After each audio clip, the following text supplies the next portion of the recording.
तुम्ही पाहत आहात MCN न्यूज मराठी। शासनाच्या महत्त्वाकांक्षी शिवभोजन योजनेचा मूळ उद्देश गरजू आणि मजुरांना स्वस्त दरात जेवण देणे हा आहे।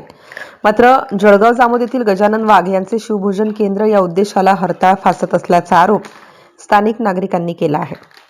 या संदर्भात जळगाव जामोद उपविभागीय अधिकारी यांना निवेदन देऊन सखोल चौकशीची मागणी करण्यात आली आहे।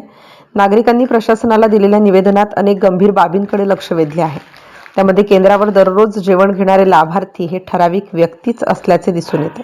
केवळ कागदोपत्री आकडेवारी पूर्ण करण्यासाठी विशिष्ट नावांचा वापर केला जात असल्याची दाट शक्यता वर्तवण्यात आली आहे।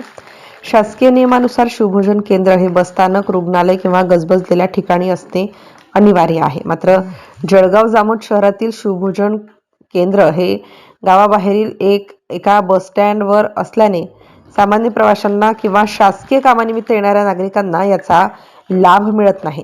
केंद्राच्या परिसरात मद्यपींचा मोठा वावर असतो, त्यामुळे महिला आणि विद्यार्थी या केंद्रावर जाण्यास धजावत नाहीत। महिला लाभार्थ्यांची संख्या नगण्य असण्यामागे हेच मुख्य कारण असल्याचे निवेदनात म्हटले आहे।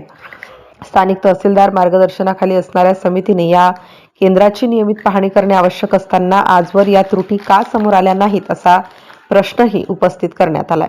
या निवेदनाद्वारे संबंधित शिवभोजन केंद्राची सखोल चौकशी करून केंद्र चालकाचा परवाना तात्काळ रद्द करावा आणि दोषींवर कठोर कारवाई करावी अशी मागणी 12 फेब्रुवारी रोजी उपविभागीय अधिकारी यांना करण्यात आली आहे।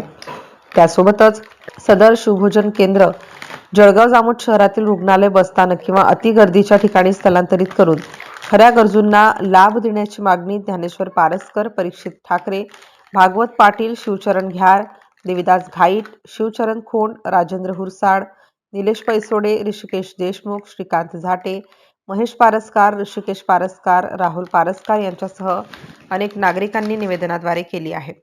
MCN न्यूज मराठीकरिता संपादक राजीव वाढे, जळगाव।